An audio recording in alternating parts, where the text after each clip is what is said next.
But Teenage Mutant Ninja Turtles, Mutant Mayhem, this is now, I believe, the seventh theatrically released Teenage Mutant Ninja Turtles film. There have been a mix of live action films and animated films, and they've had no less than, I think, 4 animated series come out over the past 40 or so years. But Teenage Mutant Ninja Turtles is certainly one of those IPs that has staying power, I think, within the pop culture consciousness. It's been around since the 80s. It started off as a comic book and quickly transformed into a global mass media franchise. Before we dive into our actual thoughts about the film, I kind of want to ask you, what's your relationship to the Teenage Mutant Ninja Turtles? Because it's not something that we always talk about, and it Hmm. isn't at the forefront of many conversations when you talk about superheroes or superhero media, but they are superheroes. They've always been acknowledged as that, but they kind of occupy a different space, maybe because they aren't under the Marvel or DC umbrella. They did start with Mirage, but what's your relationship with the Teenage Mutant Ninja Turtles and how has it evolved over the years? Man, so I just remember growing up. Of course, there was other films kind of in the same realm of Ninja Turtles that says like the Mighty Morphin Power Rangers movies, things like that. But around that same time, growing up, again, I'm looking at my cousins and I'm hanging around them, and they start watching these Ninja Turtles movies. I'm like, okay, what's going on here? Young cat, I barely know what's happening. Not only that, in tandem around the same time, we're playing Super Nintendo, and Ninja Turtles had Turtles in Time, and there was another Ninja Turtles game that came out before Turtles in Time. I forgot the name of that one, but literally, my family had been pretty hard in the realm of Ninja Turtles again, from the movies to they had action figures, and again to video games like Super Nintendo's Teenage Mutant Ninja Turtles Turtles in Time, where we're like spending a decent amount of time with these characters. And so my time with them dates back actually very far into, again, early childhood. And I remember just everybody, one of the funnest things about the Ninja Turtles will always be, okay, which one are you? And so everyone's picking, oh, Michelangelo, I'm Leonardo. And I've always been a Donatello kid. It just makes sense. Like, even if you watch the movie and you know me, people be like, yeah, that's this. I'm like, oh, whatever.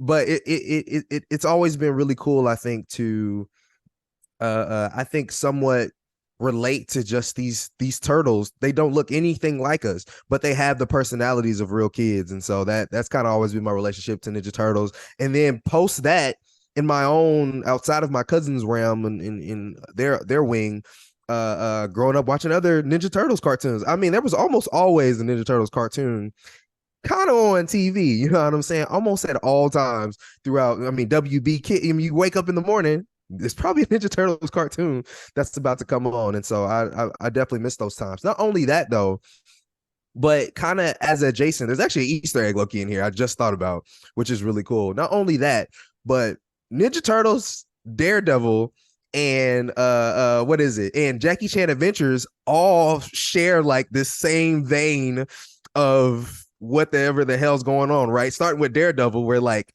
he was trained by Stick, and the Ninja Turtles are trained by Master Splinter, and then there's the hand, and then in Ninja Turtles is the foot, and then in Daredevil, or you know what I mean? There's like I don't know, there's a lot of cross references there. So my Easter egg that I thought about is that it's really cool that Jackie Chan plays Master Splinter in this, having been from Jackie Chan Adventures, which also shares a little bit of that same DNA. But overall, man, it's just been a very I think integral part. It's another piece of that nerdom. Like you said, we don't talk about too much because it's not Marvel, it's not DC, it's not. They do have comic books, don't get me wrong, but it's not as comic booky, right? It just feels like something we've all kind of grew up with. Again, similar to that vein, kind of Power Rangers was, where it's like it's just there, and it's just something we enjoy. So yeah, man, it dates way back. Yeah, you mentioned the cartoon, that original series from the 80s. That is the one that really sort of ingratiated me to the Ninja Turtles. That occupies some of my earliest memories of childhood. Of course, I wasn't born in the 80s, but it was still on. That show ran for like 10 years. And so by Mm-hmm. the early 90s, those were some of the earliest episodes of television I remember watching. And then at the same time, I remember those live action movies coming out and watching them. And admittedly, I have to say, just as a preface before we actually dive into this movie, that I don't know if there's really been any good Teenage Mutant Ninja Turtles movie. Like, they're fine. Some of them are just kind of flat out bad, but they haven't been the greatest things. And I think that Mm-hmm. is partially the reason why we don't always talk about them as much. But as I said, they've always managed to remain relevant because there's always been a series on. They continue to produce comic books. The merchandise has gone crazy. We'll talk about that a little bit later after we get Yeah. into the movie. But Ninja Turtles is something that definitely is a, I think, important piece of pop culture, because though you have these turtles, which are obviously inhuman, they very much feel like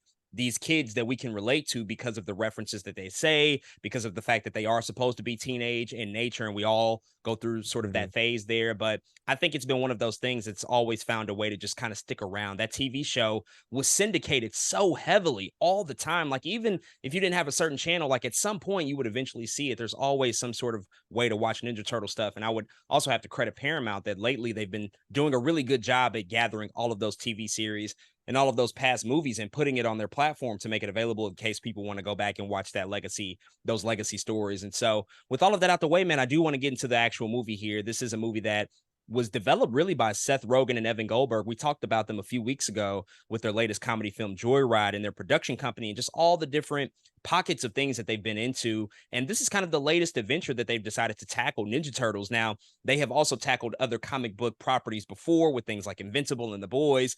This is somewhat different, but I think it kind of makes sense that they are leaning into the teenage aspect of the Teenage Mutant Ninja Turtles. Seth Rogen himself, I mean, that's really his bread and butter. He started off with Mhm. Freaks and Geeks. He's written teenage movies. Like, he knows what it's like to be a teenager, and he knows how to Mhm. write for those types of characters. And so they actually got this movie across the finish line and worked in tandem with Nickelodeon and Paramount, who have been sort of the shepherds of the Ninja Turtles franchise for the past, I would say, at least 12 or 13 years. They actually acquired it actually back in 2009, so a little bit longer than that. And they've really been able to catapult it to I think, new heights and new success. But what did you think about this new movie, Mutant Mayhem? I'll pass it over to you. What were your thoughts on this new Teenage Mutant Ninja Turtles movie? Low key, this movie was black as hell. Even though I get it, Seth Rogen's white, Evan Goldberg's white.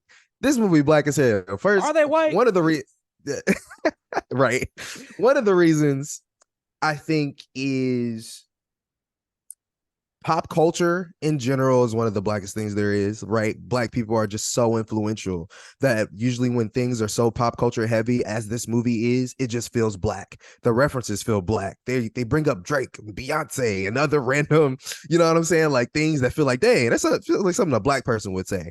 That's one reason for it. Another reason for it is I think I remember when I was little, though Ninja Turtles again look nothing like us. I think I always attributed some of the experiences of the Ninja Turtles to black people. They kind of, especially like black nerds, they're kind of underground. They can't really tell too many people who they are. Yet they help change the world in ways that nobody really understands or can see because they have to conceal themselves. And so this movie, leaning into that pop culture aspect, leaning into that teenage aspect, all of it just overall just felt hella black to me. I was like, damn, what is going on here? Again, the music was going crazy.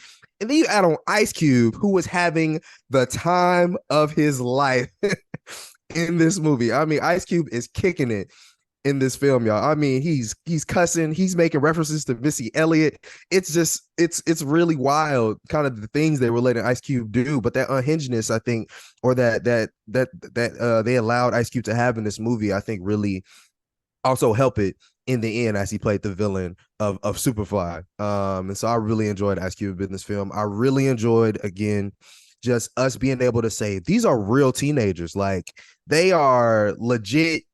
Michelangelo had braces. I'm not sure we've ever seen that before, where like they actually are just living the lives of teenagers without being able to go to school yet. That was like the one thing that was missing. I was like, dang, y'all not in school yet. But they had everything else. They loved electronics. They love to watch movies. I don't know. It was just really a really cool experience, I think, watching this film. The animation is nuts. One thing I have to add to this, what I really love that Spider-Verse did is created a new pocket of shooting for the stars, because you never know what you're going to get when you're able, I think, to make your own feel to a film. And I think Ninja Turtles, this movie Mutant Mayhem, does a good job of influence without copying. They said, I love that very specific style that they have in Sonyverse or in Spider-Verse, but we're going to make our own thing and make it feel fresh and make it feel new. Some of the lines in this movie are great, like the way it's drawn, the way some of Smoke looks, the way some of these things look. Again, you can tell it has influence, but it's definitely its own flavor. And I appreciate the animation in this movie, man. I think they really did a good job of what just the way this movie looks. Like I was almost in awe pretty much the entire movie. Like, damn, y'all really pulled that off, because it looks so different, but it feels true to what a New York Ninja Turtles movie is supposed to feel like at the same time. I gotta commend them for it, man. I think they really did a good job of again understanding what it means to have influence without copying. So I enjoy that piece as well. This movie is funny. Most of the story beats work for me, man. Shout out to Jackie Chan again for being Master Splinter. I thought he was pretty funny. Shout out to this being able to distinguish the turtles as per usual, but adding a little bit more flavor to them still. Like, I feel like they added a little bit more to Donatello, added a little bit more to Leonardo, a little bit more to all of these characters. Io Itabiri as April, yes, good job. I love that April was black here too. It just added again, even made the movie even more black than I thought it was. One thing I'll say about April, it will always be weird to me about this turtle / April thing they have going on. It will always be the weirdest thing to me. I don't know. This interspecies kind of fling crush thing they have will always be a little off. But overall, man, I enjoyed this movie a lot. I really don't have too much to say about it. I will. It's something about these third acts, man. This third act, it's not bad. It's actually pretty decent, but there's always something about it. I'm like, dang, y'all couldn't bring that home as much as I would have liked. I don't know what it is, but third act is just hard. I think it's just really hard to close a lot of these movies, and I think some of the stuff there just didn't work completely for me. But overall, I had a really good time with this film, and I think it was a pretty fun experience. So, as I said earlier, the Teenage Mutant Ninja Turtles movies have not necessarily been that great for me. And I find it interesting that for a franchise and for an IP that's been so steeped in animation, of course, with its comic roots, and the animation is particularly excelled, I think, by and large for this franchise, they've often leaned into live action movies. There are 3 live action movies from the early 90s. There's the 2, I guess, live action CG blended ones that they did in the mid 2010s that Paramount brought over the finish line, which are just not the greatest movies ever. They kind of feel like Michael Bay Transformers movies, even though he doesn't direct those Yeah. films. But the fact that they made the choice to actually go back to animation here, I think was a brilliant one. I think it was a smart choice because I always felt that the Ninja Turtles worked better in animation than they ever did in live action. And after watching Mutant Mayhem, this is easily the best Ninja Turtles movies that I think we've ever gotten. It's easily the most sophisticated. It has the best story. It has the best representation of the characters at hand. And I think ultimately it represents New York City the best because New York City is so integral to these characters. And when you have creators behind the camera like Seth Rogen and Evan Goldberg, and really competent voice actors and directors and filmmakers who really have a love and affinity for these characters and also can inject something new and take different influences from all over the cinematic landscape, I think you get something that feels really, really fresh, but still familiar at the same time, because you do still get those characters that we've grown up with: Raphael, Donatello, Michelangelo, Leonardo, which, by the way, I've always kind of associated with Raphael the most. He's a little bit brash. He's a little bit aggressive. You know, sometimes he kind of loses his temper. I can relate to that sometimes. But ultimately, I think the representation here and actually making this a movie about teenagers is why this works so Yeah. well. This is not really something that's about your typical run of the mill heroes versus villains, and they all of a sudden have to eliminate whatever threat is at hand. That does come, but they lean more into the fact that these young turtles are trying to find their place in society. They're trying to fit in as they discover this whole new world that's been introduced to them. And then they have a really overprotective parent in Master Splinter who's afraid for the future and afraid of them not being accepted by society. And they have to figure out how to navigate that certain situation. And they're also in New York City, one of the greatest cities in the world. We live here. We know everything that's available to us and how it feels to be young in a city like this, when it's like you can go down the block, you can go on a different corner, and you can meet somebody from an entirely different place across the world and get to know them and have a really, really fruitful experience. And that's what they're just trying to do. That's what they're trying to expose themselves to. And when the movie focuses on that, that's when I think it works the absolute best. That's when I think it has the most heart. The characters feel really endearing and really relatable. But when it does get into the more mutant side of things, the more mutant mayhem element of it, because that is the subtitle, that's where it kind of somewhat is a little bit weaker. And I think that that's where the third act of this film that you noted earlier, I think that that's why it kind of falters a little bit, because by the third act, it becomes a full-blown mutant spectacle. It's all about the heroes versus the villain, which again, I agree. It's still fine and it's still enjoyable, but it does lose a little bit of steam as opposed to where we started and where things were by the middle of the movie. But overall, the voice acting is really incredible. There were a lot of funny moments. I love the cultural references. Too often, I think now in today's, sort of pop culture landscape, every movie just references each other. Like everything just kind of talks to each other. And I think that that's become a bit lazy on the part of writers, but I feel that Seth Rogen and Evan Goldberg, they're really smart about how they use it and how they deploy it, because we also see them reference other things in their other media that they produce, like a Joyride or The Boys or Invincible. But it's the way that they do it that often feels very intelligently done. And I think it's also due to the fact that we know that they're also nerds. We know that they grew up loving this stuff as well. So anytime that they inject a reference or they talk about something else, they talk about Thanos in this movie. Like when they do that, it never feels like a cheap pop. It kind of feels like it's something that's well earned, because these turtles actually feel like they live within our society. They don't feel like they live in a faraway world. And so I think the intent behind it is really, really well done. Outside of that, I love just the representation of New York as well, and just like how they depict it with the art style. Clearly the influence of Spider-Verse is here, but they do still manage to do something different. The way that they depict New York here, it's very different than how Spider-Verse depicts it. Spider-Verse leans into watercolor elements. It feels really romantic and beautiful, but here it's absolutely dirty and grungy, and it feels like a throwback to the 90s, like how it probably was like in 90s New York. And I'm sure Seth Rogen can probably attest to what that might have been. I'm sure he visited at that particular point in time, but it kind of feels like it's pulled straight and directly from the 90s, and it reminded me a lot of my childhood.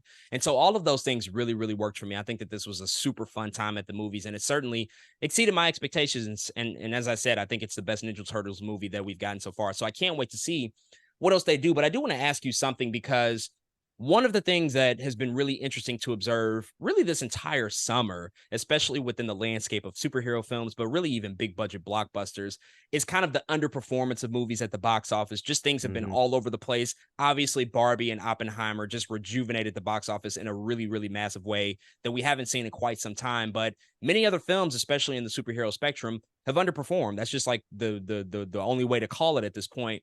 But I think sometimes we forget about the big picture when it relates to these properties, right? Because when you look at the box office returns of Mutant Mayhem, you see it's grossed a little bit over 100 million. It cost about 75 million to produce. So modest budget, modest returns, but I think enough to justify a future. They've already greenlit, I believe, a TV series. They're planning to work on a sequel.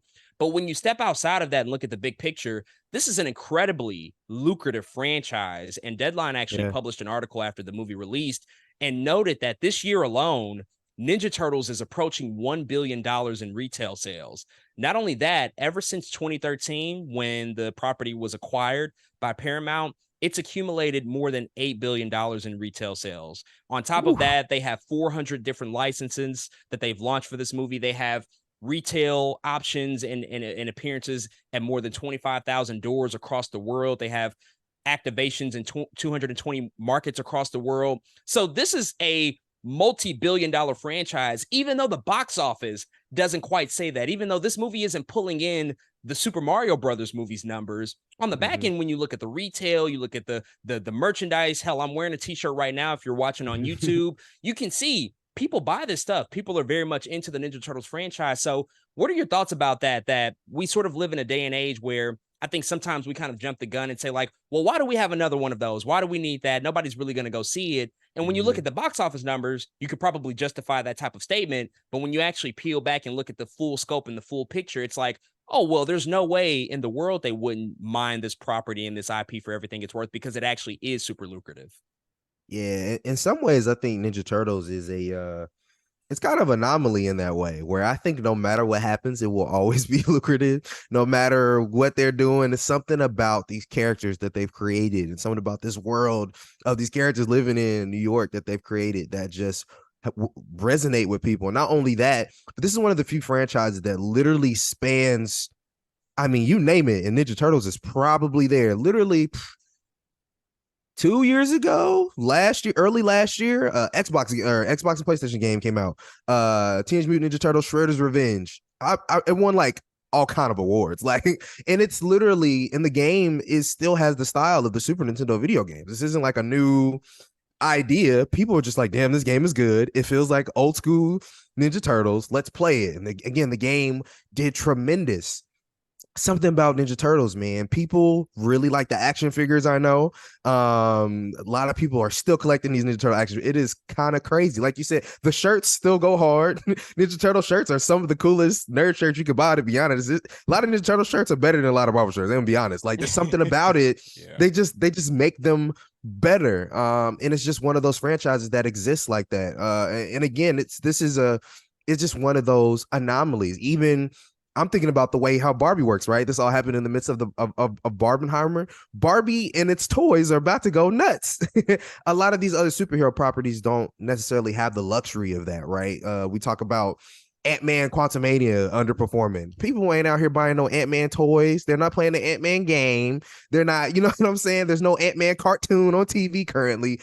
Ant-Man's never really been part of I guess the DNA of popular culture of kids growing up, but Ninja Turtles has, and Ninja Turtles I think has I guess the legwork, that's been done to make it to get it to this point. And so I think of course there will always be other things to look at with Ninja Turtles, but this is definitely like an anomaly because a lot of people can't do it like Ninja Turtles. Just like I feel like a lot of people aren't going to be able to do it like Barbie. You know what I mean? There's something about these specific franchises that they're allowed to thrive. And I think looking outside and seeing everything that Ninja Turtles has going on is not surprising at all. And I think it is. I think it we do need to call attention to it more. I think when we do talk about it, oh, what about if the box office didn't do that great? They're going to make another one. Yes. Do you see how many toys they sold?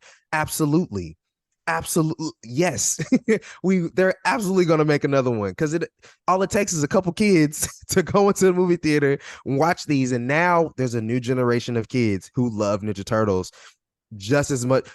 If you think about it, as much as we love Ninja Turtles right now these kids are seeing Mutant Mayhem, which you just called the best Ninja Turtles movie, which I probably could definitely call the best Ninja Turtles movie. Now you have a new generation of kids who are going to love Ninja Turtles, at least hopefully in somewhat the same vein that we did with a game that came out last year, a movie that's out right now. It's the same thing as when we were growing up. So I think it's an anomaly, man. I'm not sure. And I think people need to recognize it as that and start talking about it across those other streams of revenue because that's what it deserves.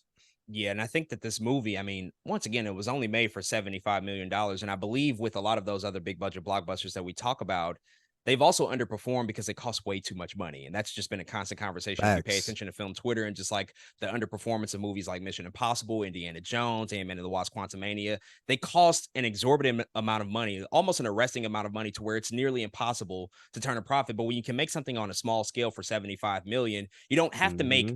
$800 million at the box office to be considered successful. And this is only one part of the machine. I consider that the movies are often the locomotive that pull the rest of the train behind it because they do have all of these other integrations. They do have all of these other partnerships and Yeah. sponsorships that they do. And that's what Ninja Turtles as a brand has always excelled at. And I think that that's really a credit that has to be provided to Paramount, who have, again, sort of shepherded this franchise for the past nearly 15 years for taking risks and not being afraid to actually not be so precious with Ninja Turtles because there have been a ton of crossover things. You talk about the video game, there's been stuff with Lego. They had a Batman animated Mm-hmm. feature film that they did a crossover with a Facts. couple of years ago. They put them in all sorts of different situations and scenarios to allow the most amount of exposure to remind people like, yes, Ninja Turtle still has a presence some shape somehow because it's been around for no less than 40 years. But if you quickly go away for maybe 5 or 6 years, people kind of forget about you. But you can never really forget about Ninja Turtles because it's everywhere. And so I just have to credit them for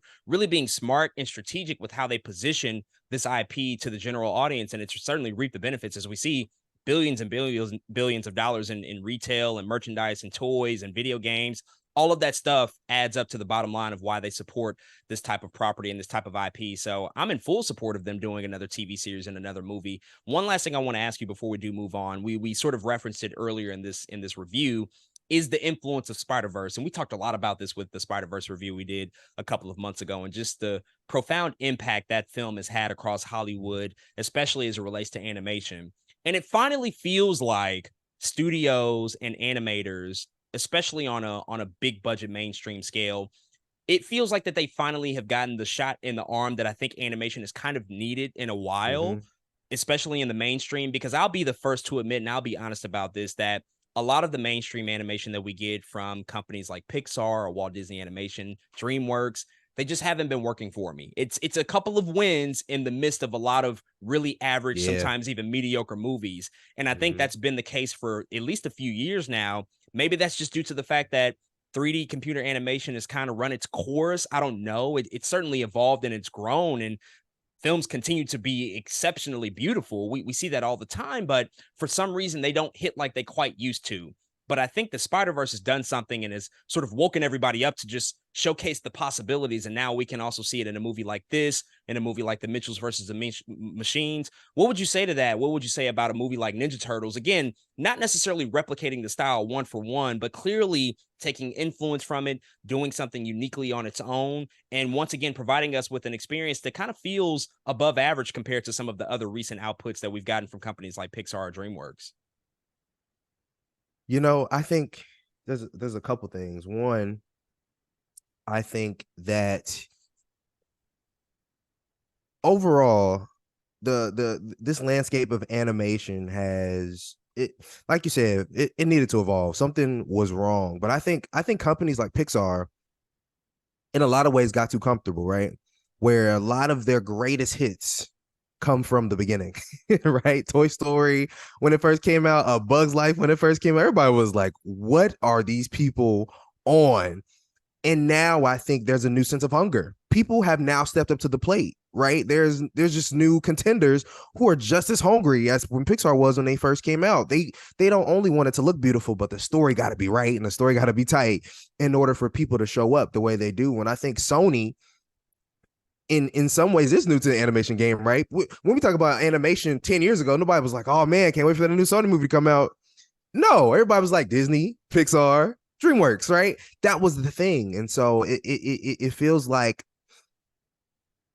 a very similar thing that Sony is going through currently. And now that Paramount is going through with this Ninja Turtles movie where they're like, oh no, we hungry. And I think Spider-Verse has you know what I mean, waking some people up in that same vein of like, look, y'all, it's time. Like it's time to do new shit. And I think the comfortable nature of Pixar, of some of these other animation companies, have said, okay, but we're still Pixar. You can go do whatever you guys do over there, but we're still gonna be Pixar. And I think they're just approaching it all wrong. If you think about Illumination, what they have going on, these Despicable Me movies are not bad. You know what I mean? They still bring story to them. They still look decent. There's still, I think, enough pizzazz and enough hunger to get people to say, oh, this is something new and something fresh. But Pixar and some of these other Disney movies have just lost that hunger that they had in some of the earliest stages of their animation careers. Not only that, but I think I think the same way that we talk about superhero fatigue, maybe there's 3D fatigue. I don't know. There's I really don't know. There's mid fatigue, shit that just Like isn't mid great fatigue. anymore. It's mid. That's what I think it really is. It's not Mhm. specific to any genre. Like if the shit ain't great, then people just they're not going for it. I think at this point. And that is what it is. And I think it's time to recognize that. And I think because I do still think there is space for beautiful 3D animation that we're like, ooh, that looks pretty good. And the story is good. And I think that's where a lot of we're just losing stories for the most part. Because I can sit here and tell you, what was that movie I seen? I forgot. It was a Disney movie that came out last year, but it looked good. But I was like, Other World, something world. What's the name of that dang movie? See how forgettable it is already. See how It's one forgettable of it is. those. Strange World. Yeah. Strange World. Strange World looks good. It has a lot of good ideas, but you just got to bring it home. And I think again, when somebody like Sony is like, we have a character like Spider-Man, and we literally can't afford to lose this. You know what I'm saying? Like they literally can't. That's a different kind of hunger when you feel like you can't afford to lose it. Versus Disney puts out a movie and they're like, we'll still be good after this, no matter what happens. You know what I mean? And I think that changes things. And now that we've come to this place and everything has been reignited. Again, I'm hoping that now Pixar and Disney are like, all right, maybe we got to get our shit together. It just hasn't necessarily happen yet, and that's really what I'm hoping for and looking for. But that's a big part of what it feels like to me is the hunger in some of these other studios just aren't there like they should be. Yeah, I think to go back to the comment about mid fatigue, it comes off as a joke, but I do think it's legitimate because I believe that there are a few different situations that are happening at the very same time right now across multiple genres, across multiple companies. Like, yes, superheroes have been at the forefront for such a long time, superhero motion pictures.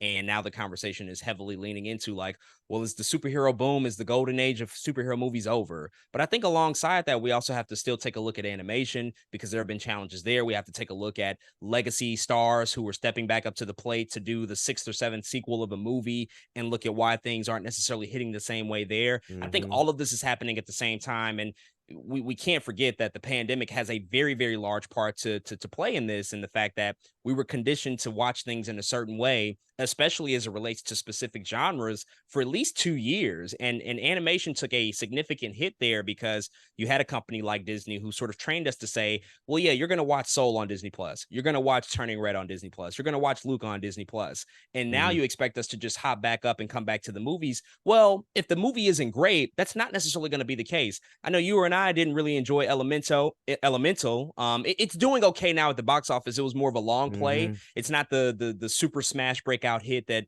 they've enjoyed in the past, and it's not grossing $1 billion like a Toy Story or an Right. Incredibles. But it did prove to be somewhat of a modest success for them. But I think still, by and large, the response to that film was divisive at best. You know, I think it was kind Mm-hmm. of split down the middle. And so if it's not something that feels great, if it's not something that feels like people are going to be somewhat impacted by the story, as you said, which is so important, then I think just the urgency to see these things, it's not quite there as much as it used to be. And a company like Pixar and even Walt Disney Animation, at times they can kind of be prisoners to their own success because we'll scream and holler and say, like, well, yeah, Pixar, you should be doing original movies. Like, stop doing the sequels. But then the sequels come out, and those are the only ones that are hugely successful. The films like Frozen, the films like Incredibles and Toy Story 4 and 5. Like, we had a whole segment here a few months ago talking about, like, well, why do we need Toy Story 5? Well, it's probably because they see that movies like Strange World and Luca and whatever else that they're putting out isn't performing to the degree that it should be performing to.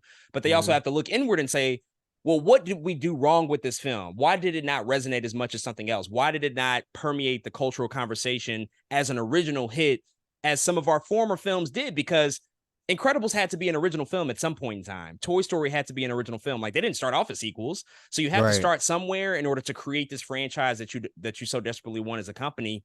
And then you look to the other side of the playing field and you see these other animation studios who are really taking big swings and doing things very, very differently and taking chances, and also I think still embedding a lot of maturity into their stories too, because Mm-hmm. unless you are Illumination, which they sometimes I would say have good stories, but they also know how to play very much at the kids that they aim for, Yeah, they and keep do. it very general and keep it very Mm-hmm. non-specific. That's really their bread and butter. That's why the Despicable Me movies work so well and Super Mario, Brothers played so well. They can be non-specific and get away with that, but they're also not spending a ton of money on their movies. They're very conservative with their budgets. And so there's a lot of different factors at play. It's a very complex calculation on how to arrive at this, and there's really no perfect answer because it just kind of depends on the quality of the film. But when you see something like Mutant Mayhem, you see the Spider-Verse movies, or even these other Mm-hmm. things that hit streaming like Guillermo del Toro's Pinocchio, it's like, well, this Yeah. feels different, this feels new, this feels like something I haven't seen before. And I think Mm-hmm. you need that. I think that that's kind of necessary when it comes to animation, because